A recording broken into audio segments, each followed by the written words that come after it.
Qual o propósito de Deus de nos revelar coisas do futuro? Será para apenas saciar nossa curiosidade? De forma alguma. É interessante perguntar, mas para quê? Por que Deus quis fazer isso? Sabemos de coisas que aconteceriam no futuro, claro, dos autores de cada livro da Escritura, e com certeza há um propósito, e não é apenas alimentar a curiosidade dos personagens da época. Deus quer algo para nós nisso. E o propósito do Senhor é deixar bem claro que os eventos históricos vêm dele. Saber que Deus é o Senhor da história tem também um propósito. E qual o propósito? Dar-nos firme segurança, porque significa que Ele tem o controle de todas as coisas e é poderoso para cumprir as suas promessas. Você não precisa disso?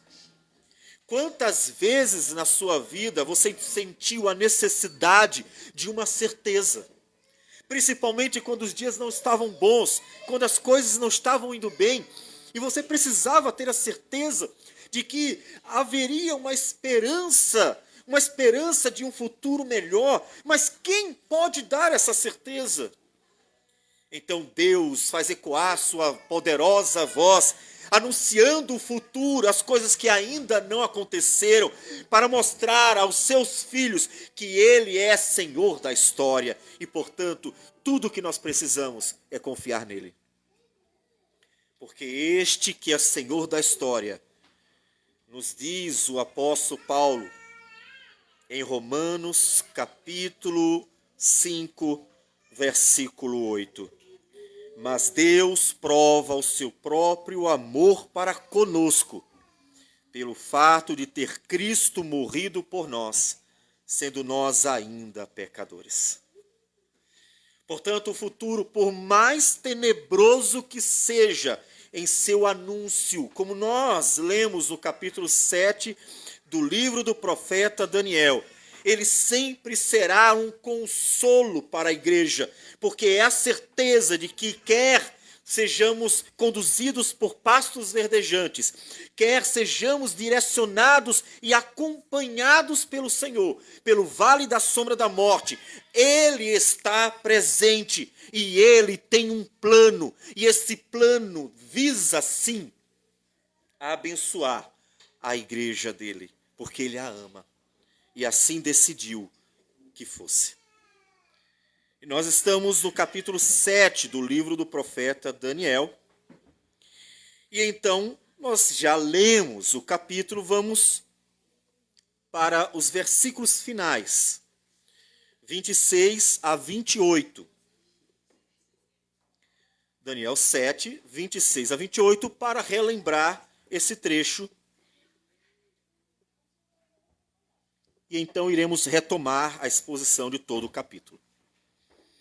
Diz assim a palavra do Senhor: mas depois se assentará o tribunal para lhe tirar o domínio, para o destruir e o consumir até o fim. O reino e o domínio e a majestade dos reinos debaixo de todo o céu serão dados ao povo dos santos do Altíssimo. O seu reino será reino eterno, e todos os domínios o servirão e lhe obedecerão. Aqui terminou o assunto. Quanto a mim, Daniel, os meus pensamentos muito me perturbaram, e o meu rosto se empalideceu, mas guardei estas palavras no coração.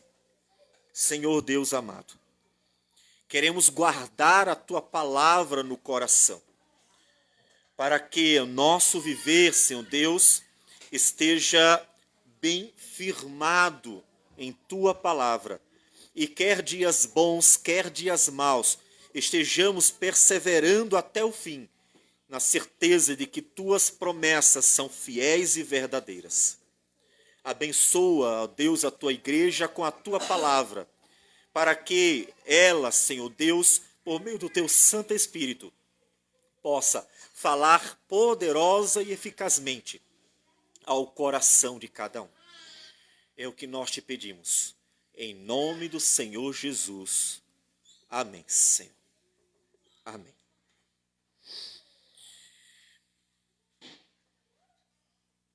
Muito bem, meus amados. Vocês observaram que o livro mudou completamente, né? Até o capítulo 6 do livro do profeta Daniel, nós temos narrativas de eventos que aconteceram, às vezes com ele, como por exemplo, capítulo 6, foi algo que aconteceu com o próprio profeta Daniel. Nós temos o capítulo 5, em que ele também participa, porque ele quem dará a interpretação do escrito da parede. O capítulo 4 não foi o profeta Daniel, antes ele trouxe o testemunho do imperador Nabucodonosor, que se humilha na presença de Deus, pelo que Deus fez na vida dele. Temos também os amigos do profeta Daniel no capítulo 3, Sadraque, Mesaque e Abednego, que são livrados da fornalha ardente. Temos um outro capítulo em que é algo que acontece também com Daniel, ainda que ele também seja ali o intérprete, não mais de um escrito na parede, mas nesse primeiro momento foi o sonho que Deus dera a Nabucodonosor, e então usou o profeta para não só revelar o sonho, mas a sua interpretação. E o primeiro capítulo, que é introdutório, e nos mostra como foi a chegada tanto do profeta quanto do Sadraque, Mesaque e Abednego, e claro, de muitos outros, até a Babilônia, chegada ao coração do império. Agora, a partir do capítulo 7, portanto não é só esse capítulo, mas a partir, nós vamos ter uma escrita diferente, porque agora ele estará trazendo para nós as visões que Deus deu a ele. Nós teremos a oração do profeta também em favor do povo, então é diferente. E nós começamos essa parte que se distingue dos capítulos anteriores de Daniel, começamos com o capítulo 7. E observe que até temporalmente ele é diferente. Por quê? No capítulo 6, ele já está debaixo do governo dos Medo-Persas. Ele está debaixo do governo de Dario, como diz o primeiro versículo. Pareceu bem a Dario constituir sobre o reino, e aí segue o texto. Então, ele já está debaixo dos Medo-Persas, porque os caldeus caíram para os Medo-Persas. Com o capítulo 7, nós voltamos. Diz o texto que no primeiro ano de Belsazar, rei da Babilônia, portanto, ele voltou um pouco no tempo e está trazendo para nós a revelação daquilo que Deus revelara por meio de visões para ele. Então, não confundam. Não é uma sequência agora, tá? Agora ele está trazendo para nós um conteúdo diferente e voltou no tempo para revelar a nós esse conteúdo. Perceba, portanto, que ele focou em primeiro lugar numa certa cronologia e depois ele dividiu o livro por categoria. Primeiro as narrativas, testemunhando o que Deus fez, e depois as revelações especiais, que podemos dizer que são revelações apocalípticas dadas ao profeta Daniel. E então que ele nos conta o que foi que aconteceu. Nesse primeiro ano, ele diz que teve um sonho e visões ante seus olhos. Portanto, ele viu. Qual é a característica da revelação apocalíptica? São visões cheias de figuras que apontam para algo que Deus está para fazer. Então, essas visões são a revelação que passou a ser chamada de apocalíptica, repleta de figuras celestiais. E ele teve essa visão. Quando estava no seu leito, escreveu logo o sonho e relatou a suma de todas as coisas. O fato de ter relatado tudo aquilo que Deus escreveu da forma resumida nos mostra que algo amplo foi dado para ele. E ele nos conta, versículo 2.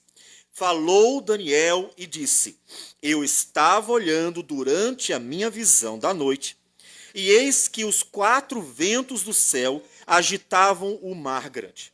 Pense nos 4 ventos, né? Vindo do norte, vindo do sul, vindo do leste, vindo do oeste. Então, nós temos aqui os 4 ventos como uma representação do mundo inteiro.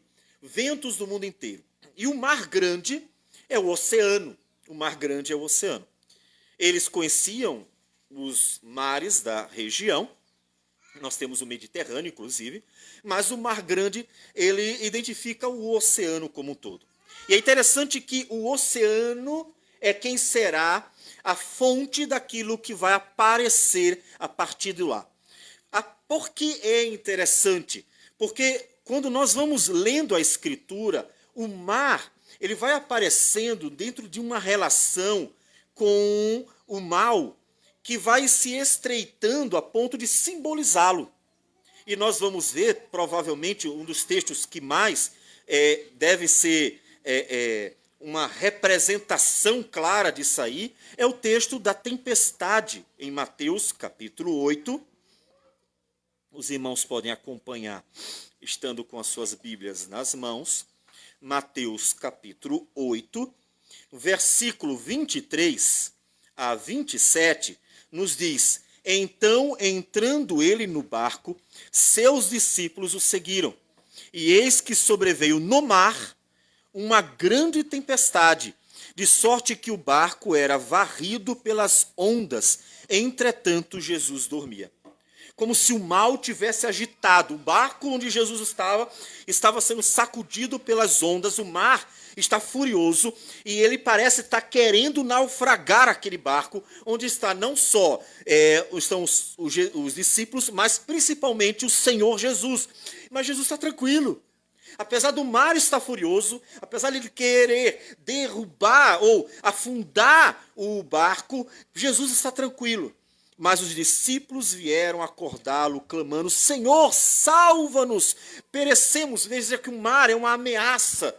Com toda a sua turbulência, ele é a ameaça iminente de fazer perecer os filhos de Deus. Perguntou-lhe Jesus, então: Por que sois tímidos, homens de pequena fé? E levantando-se, repreendeu os ventos e o mar, e fez-se grande bonança. Em outras palavras, por que vocês não confiam? O mar está agitado, está tentando naufragar o nosso barco, mas por que vocês não confiam? Confiar em quem? Confiar no Senhor, confiar na presença do Filho de Deus naquele barco, confiar no propósito, nos planos de Deus, que havia já revelado a sua redenção para os homens pecadores, para seu povo. Portanto, o mar, ele, na literatura bíblica, ele vai aparecendo sempre associado àquele de onde vem o mal, ou aquele que naufraga os filhos dos homens, aquele que é perigoso, aquele que é agitado, aquele de onde vem a serpente para matar os homens. E então, veja que é exatamente deste grande mar que o versículo 3 diz que 4 animais grandes, diferentes uns dos outros, subiam do mar. 4 animais saem dele, do mar. Nós vamos fazer uma menção maior, todavia já podemos fazer referência a um capítulo que será visto paralelamente ao texto de Daniel, que é Apocalipse, capítulo 13. Pode inclusive deixar já marcado esse capítulo para acompanhá-lo junto ao livro de capítulo 7 do profeta Daniel, porque há várias referências a Apocalipse. E veja que no primeiro versículo diz assim: vi emergir do mar uma besta que tinha 10 chifres. A besta, que é um animal, um monstro, sai do mar e tem 10 chifres, e vocês devem ter lembrado agora que já foi lido algo similar aqui no capítulo 7. Então, 4 animais surgem do mar. E ele menciona esses 4 animais. Ele diz: o primeiro era como leão e tinha asas de águia. Enquanto olhava, foram-lhe arrancadas as asas. Foi levantado da terra e posto em 2 pés, como homem, e lhe foi dada mente de homem. Primeiro animal. Nós vamos já fazendo as relações. Por quê? Porque quando o profeta pede a interpretação para alguém que está em sua visão, este que vai dar a interpretação diz que esses 4 animais, versículo 17, são 4 reis. Portanto, esses animais representam reinos. Não pense 4 pessoas, mas 4 reinos. Esses reis que representam reinos específicos. E então, já que sabemos que representam reinos, nós precisamos lembrar essa figura do leão com asas de águia, porque o profeta Jeremias fez menção no capítulo 4. Capítulo 4 do profeta Jeremias, versículos 6 e 7.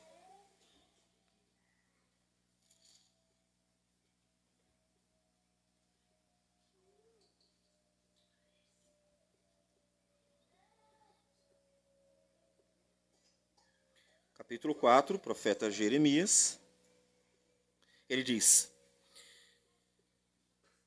Arvorai a bandeira rumo a Sião, fugi e não vos detenhais, porque eu faço vir do norte, a ideia dos caldeus vindo, um mal, uma grande destruição.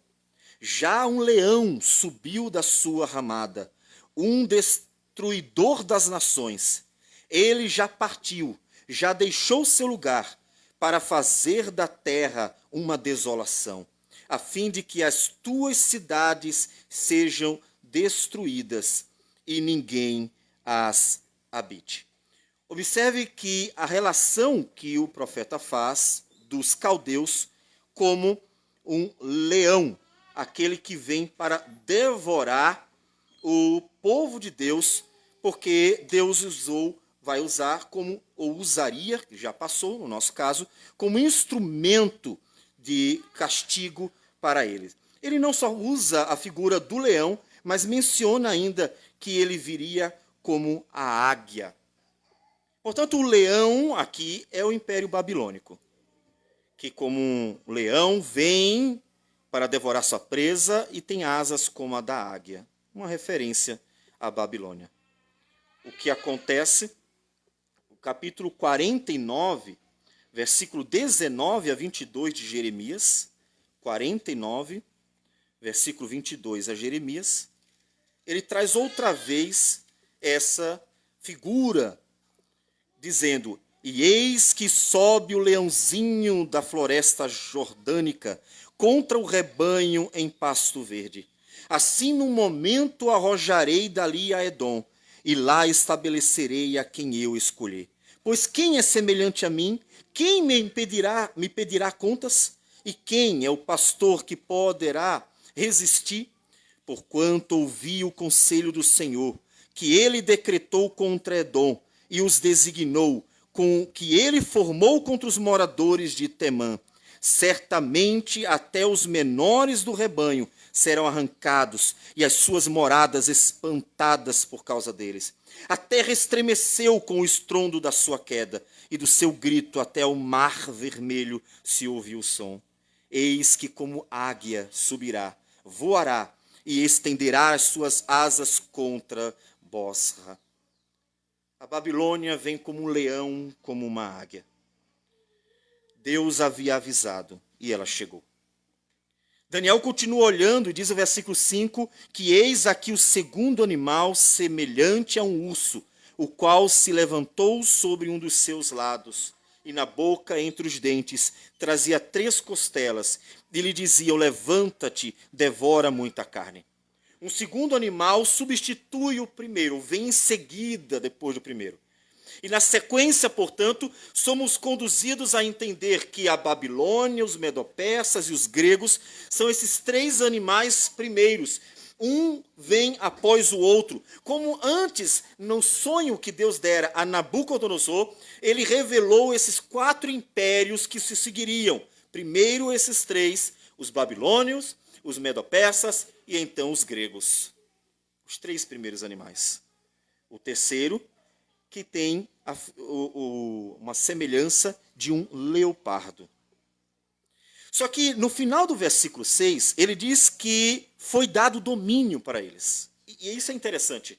Apesar de serem impérios poderosos, grandes, coisa que um homem jamais poderia resistir a toda a força e poder que eles possuíam, porque eles avançavam, atacando, vencendo e dominando. Quem poderia resistir? Mas apesar disso, Deus disse, foi dado o domínio a eles. Foi Deus quem deu a eles o domínio. Não importa que governo venha, Deus deu o domínio a eles. É uma pergunta interessante que você pode fazer por que Deus dá domínio a esses homens? É a mesma pergunta que você poderia fazer se você atentar, não vamos fazer a leitura porque o texto é maior, se você atentar direitinho para 1 Samuel capítulo 9, quando fala de Deus escolhendo Saul para ser o rei de Israel, mas Deus sabia que Saul seria um péssimo rei. Por que Deus escolheu Saul? Eu já ouvi, e é um engano, algumas pessoas dizerem, os homens escolheram Saul, um mau rei, mas Deus escolheu Davi, um bom rei. Isso não é verdade. A Escritura diz que quem disse para o profeta Samuel que deveria ungir a Saul como rei foi o próprio Deus, não foram os homens. Então a pergunta é, por que Deus escolhe ou dá aos homens pecadores, ímpios, pagãos, cruéis, dar o poder, dar a eles o domínio, dar a eles isso aqui? 4 impérios, já vimos 3, o quarto é o pior de todos. 4 impérios que Deus deu o poder. Deus deu o poder. Portanto, observe que Deus, ele deu aos homens, podemos dizer, a oportunidade de mostrar aquilo que eles fariam com o poder na mão. Entendo eu que Deus propositadamente faz a comparação. Deus dá ao mundo, Deus deu a Saul. Saul, está aqui, você vai ser rei. Estou te dando o trono, estou lhe dando tudo aquilo que é necessário, eu estou lhe dando o poder sobre o meu povo. O homem termina levando para o mal. O homem não confia no Senhor, desobedece ao Senhor, e então leva o povo para o mau caminho. E então Deus em seguida escolhe um outro homem, mas um homem que realmente tinha um coração nele. E mostra para nós a diferença entre um homem pagão no poder do mundo, no caso especificamente ali Israel, e um homem segundo o coração de Deus, um homem que realmente teme ao Senhor, governando segundo a vontade de Deus. Mas que diferença! Por que esse paralelo? Porque esse paralelo nos remete a Cristo. Observe que os homens querem governantes, os homens querem ter alguém que os lidere, que vá à frente. E os povos têm os seus governantes porque os povos precisam deles. E então atribuem a eles toda a confiança. Nós vimos isso no período das eleições, em que as pessoas estavam divididas entre os seguidores de um, seguidores de outro, porque há uma necessidade de colocar a esperança do futuro de um país, de uma nação, de um povo, nas mãos de alguém. E então Deus levanta homens, ou dá aos homens o poder, e mostra como eles, quando têm poder, só fazem miséria. Quando os homens recebem o poder, só crueldade. Todos os 4 impérios são traçados ou descritos, desenhados como cruéis. Nenhum deles é um império de amor, nenhum deles é um império de justiça, nenhum deles é um império de graça, nenhum deles é um império de misericórdia, nenhum deles é um império que realmente demonstre e expresse as virtudes do próprio Deus. Nenhum. O que isso mostra para nós? Precisamos que o Filho de Deus reine sobre a terra. Percebe? Quando Deus dará aos homens o poder, e nós vivenciamos a miséria que está debaixo do poder dos homens, com toda a sua tirania, corrupção, maldade, nós somos conduzidos também a ansiar o governo do Filho de Deus, porque é o único que pode governar com justiça. E observe que nesse capítulo está exatamente acontecendo isso o tempo inteiro. Ele está o tempo inteiro colocando em paralelo esses impérios, mais especificamente o quarto, que nós vamos mencionar agora, em paralelo com o reinado do Filho de Deus, que aparece como o Filho do Homem. Você quer esperança? Você quer dias melhores? Você está esperando que 2024 seja melhor? Você está sonhando com dias de alívio financeiro, de sossego, de segurança, de bem-estar, de qualidade de vida? Você precisa depositar a sua confiança sobre aquele que é o único que com todo poder e glória reina com graça e misericórdia, com amor e justiça entre os filhos dos homens.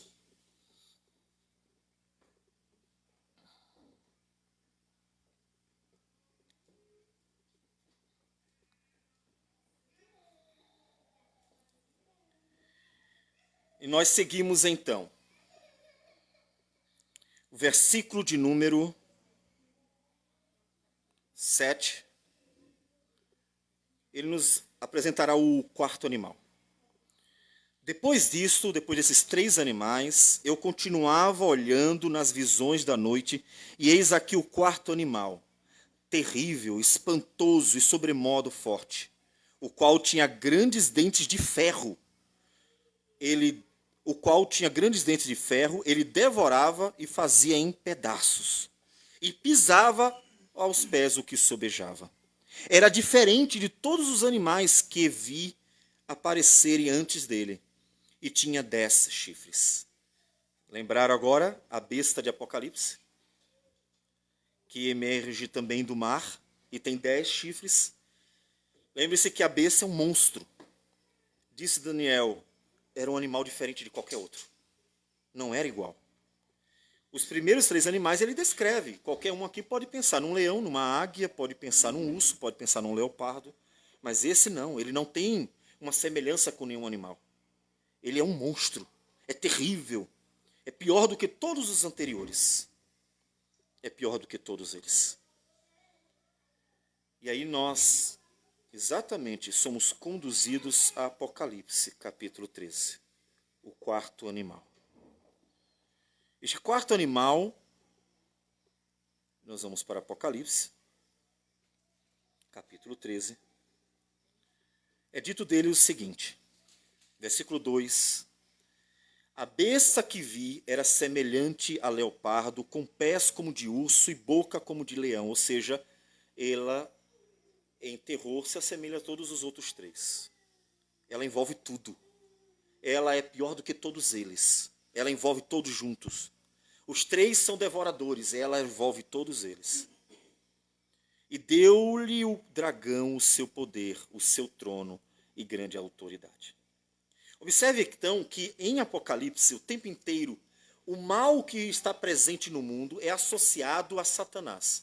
Portanto, como diz o apóstolo Paulo em Efésios, capítulo de número 6, que a nossa luta não é contra a carne ou sangue, mas contra principados e potestades, contra os dominadores deste mundo tenebroso, contra as forças espirituais do mal nas regiões celestes. Observe que em Efésios Paulo é muito explícito. Paulo diz, minha gente, vocês viram quantos estão nos perseguindo e tentando impedir o avanço do evangelho? Paulo foi preso, açoitado, maltratado, ofendido. Paulo foi perseguido pelos judeus. Depois encontrou também obstáculos entre autoridades oficiais de Roma. E tudo isso ele diz assim, minha gente, a nossa luta não é contra a carne ou sangue, porque por trás de todo o mal que tenta impedir o avanço do evangelho e que nós glorifiquemos a Deus, está Satanás tentando destruir a igreja e impedir que o plano redentor divino aconteça. Em Apocalipse, isso é descrito em poucas palavras. Estão vendo aquela besta? Aquele monstro? Satanás deu o poder a ele. Então, quer Paulo argumentando, quer Apocalipse trazer da revelação uma imagem, em todos os 2 casos, eles apresentam para nós: o mundo jaz no maligno. Isso significa que não só o homem é pecador, mas por trás da maldade de muitos desses homens, ou de muitas dessas maldades, está o próprio Satanás. E aí é uma coisa que a gente precisa distinguir, viu, minha gente? Para a gente não entrar em extremos equivocados, não bíblicos, portanto. Primeiro, não é preciso Satanás para o homem pecar, porque o homem é pecador desde o seu berço. E aí você vai encontrar isso nas crianças. Os nossos bebês pecam, eles são pecadores, eles pecam porque são pecadores. Mas também não podemos dizer que por trás de muito da maldade que acontece no mundo está o próprio Satanás, sim. E Jesus, em certo momento, fez até uma associação que é assustadora, porque quando o apóstolo Pedro, que acabara de dizer, tu és o Filho de Deus, aquele que deveria vir, ele logo em seguida diz, Jesus, tenha calma, o senhor não vai acontecer nada com o senhor, não vai morrer, o senhor é um homem de Deus, Deus vai cuidar. Então Jesus se vira para ele e diz, arreda Satanás. Portanto, ele diz que aquilo que ele havia dito, que era a verdade, veio de Deus. Mas ele associa a tentação que o apóstolo Pedro, naquele momento, fez para com Jesus, trouxe a Jesus, aquilo ali assemelhava a uma ação maligna. Satanás tentando impedi-lo de ir à cruz. Então, nós devemos lembrar, os homens se pecam porque são pecadores, mas não podemos ignorar, Satanás está sim, atuando nesse mundo, e muito da malignidade vem dele sim, vem dele. E o que isso faz a gente, qual é a implicação disso para a nossa vida? A implicação é que nós precisamos ter cuidado com o nosso próprio coração, porque nós somos pecadores, então, meu amado irmão, cuide, porque você é pecador. Portanto, você precisa estar sendo santificado pelo Espírito Santo, que aplica a palavra de Deus no seu coração a cada dia. Você é um pecador, cuide, porque você é um pecador. Ele é pecador, ela é pecadora, e assim somos todos pecadores, até que Jesus volte para fazer com que o pecado seja tirado no mundo. E então sejamos incorruptíveis. Somos pecadores até lá. E enquanto isso, precisamos estar cuidando de nós mesmos, estar cuidando do nosso coração. Mas, ao mesmo tempo, precisamos também estar orando e clamando, Senhor, ajuda-nos, porque não estamos lutando contra pessoas, estamos lutando contra Satanás. É ele que quer destruir a tua igreja, é ele que quer impedir-nos de pregar a tua palavra, é ele que tantas vezes coloca os obstáculos, é ele que tantas vezes nos faz passar por momentos de dificuldade extrema, porque Satanás é instrumento de provação tantas vezes. Lembre-se de Jó. Então, devemos lidar com as duas questões. Cuide do seu coração, mas ao mesmo tempo ore ao Senhor. Não faça tudo sozinho. Ah, é só porque eu sou pecador eu resolvo o meu problema. Não. Senhor, ajuda-me, Senhor. Porque eu sou um pecador que já precisa lutar contra a carne, na dependência do teu espírito e da tua palavra. E eu tenho uma luta maior ainda, lutar contra um adversário que eu não vejo, que eu não ouço, que eu não sei onde está, e que está o tempo inteiro perturbando a igreja, querendo destruí-la. Então, Senhor, nos ajude, nos dê sabedoria para agir, nos livre do mal, nos capacite a vencer as tentações de Satanás, como Jesus venceu as tentações de Satanás. E assim a igreja precisa estar pronta para lutar e vencer, inclusive quando estiver passando por todas aquelas lutas, como Paulo passou para poder pregar o Evangelho. Observe então que a besta, ela aparece e tem a autoridade do próprio diabo. O próprio diabo dará autoridade a ela. E o texto diz que, versículo 5, ainda Apocalipse, que foi-lhe dada uma boca que proferia arrogâncias e blasfêmias, e autoridade para agir 42 meses. E abriu a boca em blasfêmias contra Deus para lhe difamar o nome e difamar o tabernáculo, a saber, os que habitam no céu. Foi-lhe dado também que pelejasse contra os santos e os vencesse. Deu-se-lhe ainda autoridade sobre cada tribo, povo, língua e nação. Vocês conseguem ver a semelhança de Daniel? Conseguem observar que a besta de Apocalipse é exatamente o quarto animal do capítulo 7 do profeta Daniel, que traz insolentes palavras contra Deus e contra os filhos de Deus, e que peleja também contra eles. Foi dado o domínio para que ela dominasse sobre os homens. É o quarto animal de Daniel. Como lutar contra ele?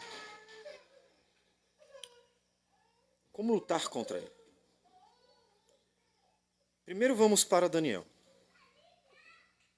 Uma vez que é o quarto animal, é o Império Romano, que segue os outros três, é uma realidade que já aconteceu. Então, primeiro, você pode dizer assim, bom, eu não tenho que me preocupar com uma coisa que já se cumpriu. Ficamos tranquilos quanto a isso. Todavia, nós precisaríamos saber aplicar à nossa vida aquilo que cabe dentro do entendimento do texto. E eu quero que vocês observem uma coisa interessante. Observe que no capítulo, ele faz a descrição algumas vezes do terror deste animal. Vamos ver aqui. Versículo 8, 7 e 8, nós já lemos o 7. Ele fala do terror. Final do versículo 8, ele diz que, como homem, ele tinha olhos como homem e uma boca que falava insolência. Um animal terrível e afrontoso. Depois, ele descreve o versículo 11, outra vez esse animal terrível. Então estive olhando por causa da voz das insolentes palavras que o chifre proferira. Estive olhando e vi que o animal foi morto. Então ele descreve outra vez a insolência dele, no versículo 11. Mais adiante um pouquinho, ele vai descrever de novo, quando ele vai contar para o anjo que está na sua visão, em que ele diz, ele repete, estes 4 animais são 4 reis. Olha, o anjo descrevendo.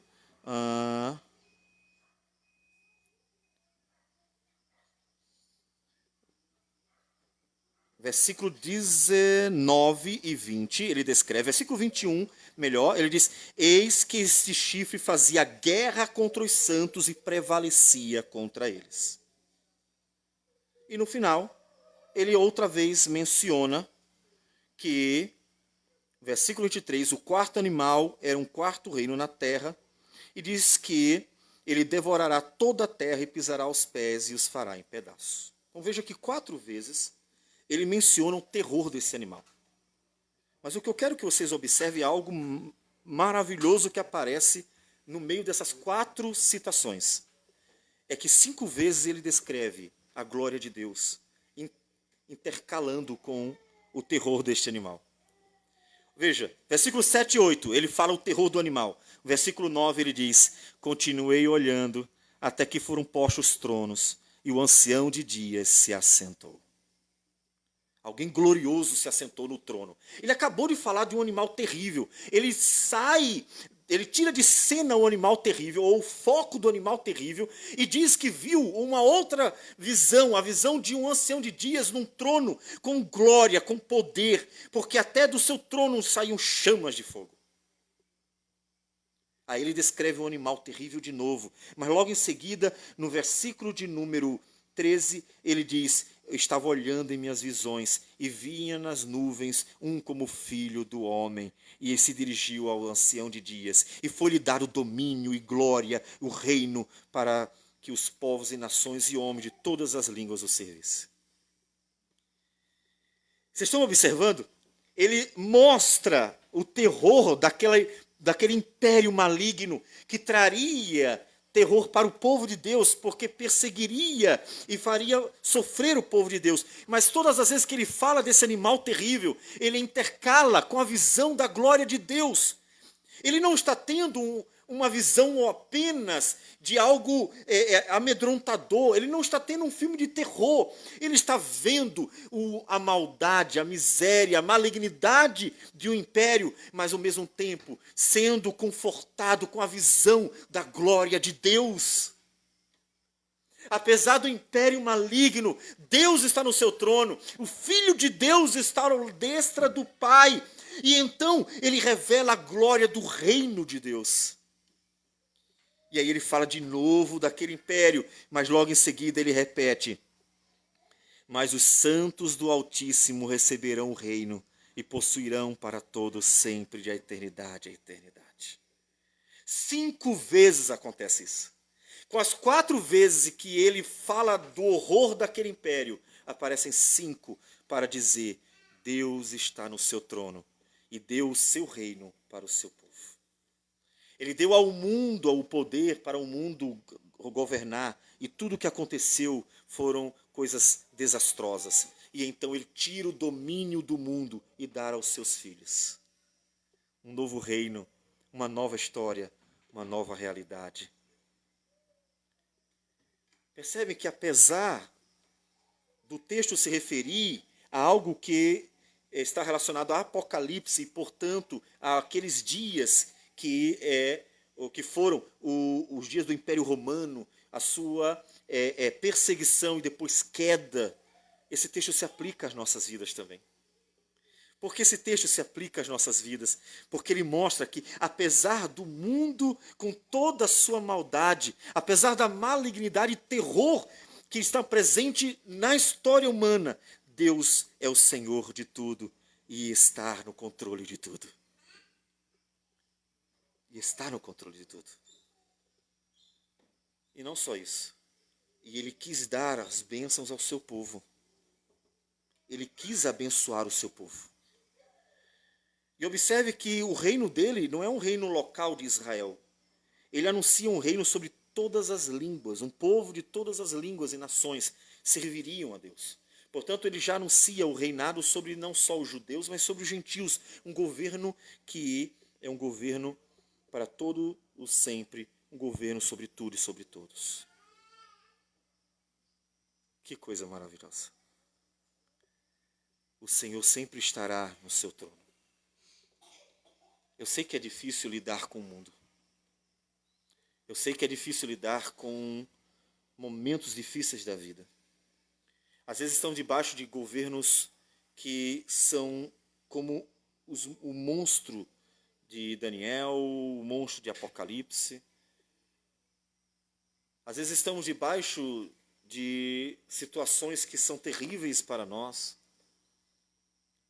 Mas Deus sempre lembra que Ele está no seu trono. Daniel tinha o desafio de olhar mais para o trono de Deus do que para o terror daquele império. Porque quando ele olhasse mais para o trono de Deus do que para o terror do império, ele guardaria no seu coração mais conforto do que medo. Se ele olhasse demais para aquela besta, para aquele monstro que ali estava para fazer terror contra os inimigos, contra o povo de Deus, ele ficaria amedrontado, ele ficaria aterrorizado. Mas se ele olhasse para o trono de Deus e visse que, apesar de tudo aquilo que estava acontecendo de terrível aos seus olhos, Deus transmite uma segurança, Deus transmite a certeza de que Ele está no controle de toda aquela situação catastrófica. Isso traria paz ao seu coração. Essa é a paz que Paulo menciona em Filipenses, capítulo 4, quando no versículo 6 e 7, Filipenses 4, 6 e 7, ele diz assim: não andeis ansiosos de coisa alguma. Em tudo, porém, sejam conhecidas diante de Deus as vossas petições, pela oração e pela súplica com ações de graça. Você olha para a situação, você olha para o mundo, você olha para a maldade, você olha para os problemas e você fica ansioso porque você vê coisas ruins. E isso deixa a gente apreensivo, preocupado, ansioso, porque as coisas não estão boas, não tenho controle, não consigo garantir o meu presente, muito menos o meu futuro. Então causa ansiedade, porque a pessoa precisa ter uma certeza de que é possível ter um amanhã melhor. Mas ele diz assim: confie no Senhor, entregue nas mãos do Senhor. Isso faz a gente evocar todas as vezes em que Deus revelou para a igreja: Deus está no seu trono e Ele nunca saiu de lá. Ninguém pode tirá-lo de lá, ninguém pode impedir dele de governar. E Ele tem um plano de salvação para a sua igreja. Então, quando o coração lembra essas verdades e promessas, Paulo diz: e a paz de Deus, que excede todo entendimento, guardará o vosso coração e a vossa mente em Cristo Jesus. Apesar de tudo que você está vendo, de terrível, Deus está no seu trono. E disse antecipadamente o que ia acontecer para mostrar, para demonstrar, para confirmar e acalmar o nosso coração, dizendo: eu sei o que eu estou fazendo. Observe que Deus, ele diz antecipadamente o que vai acontecer para mostrar que ele está no controle de tudo. Para dar plena segurança à igreja, para que ela confie nele e tão somente siga em paz.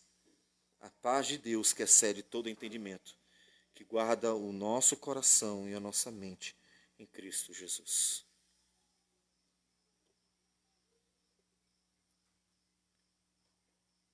No final do capítulo, depois de todas as palavras insolentes daquele império, o animal é morto e o texto diz que Deus, as regiões celestiais se assentam, faz um trono, um tribunal e então julga, né, aquele império, julga aquele animal para tirar o domínio dele.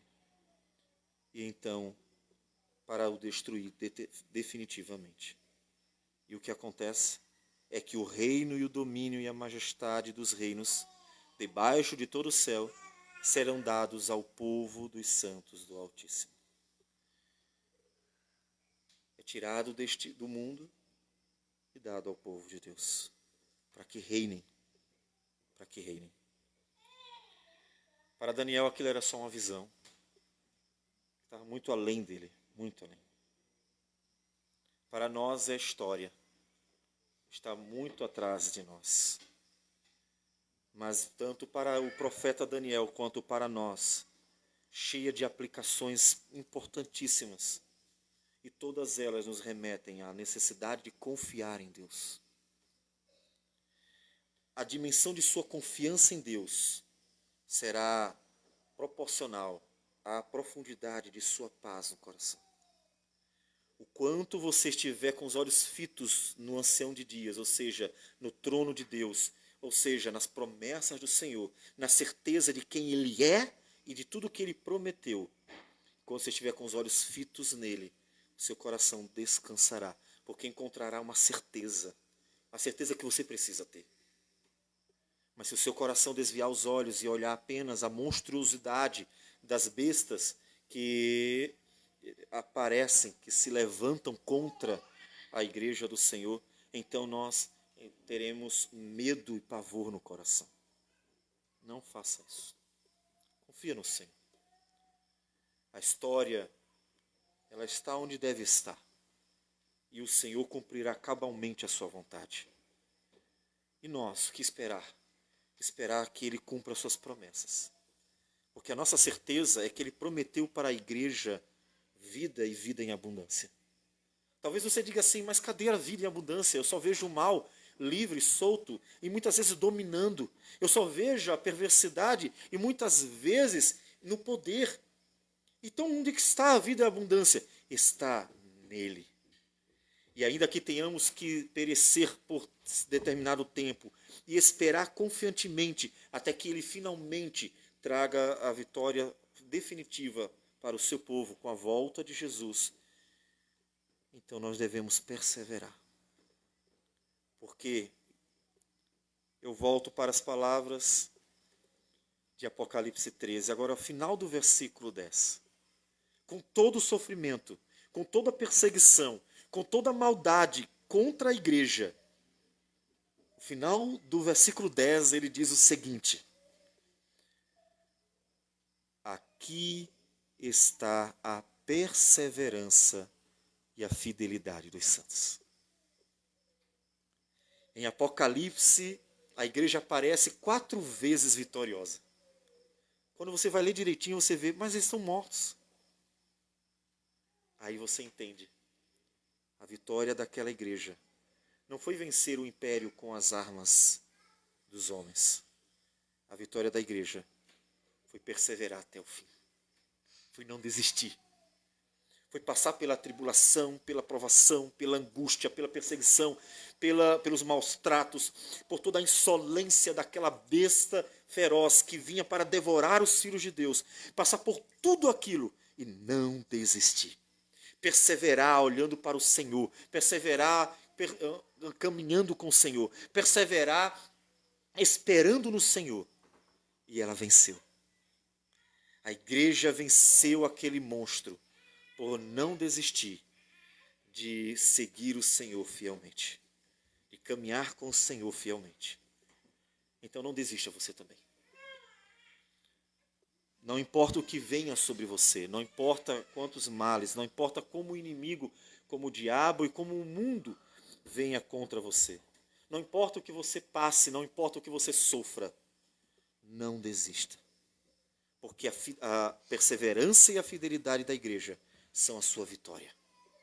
A perseverança e a fidelidade da igreja são a sua vitória.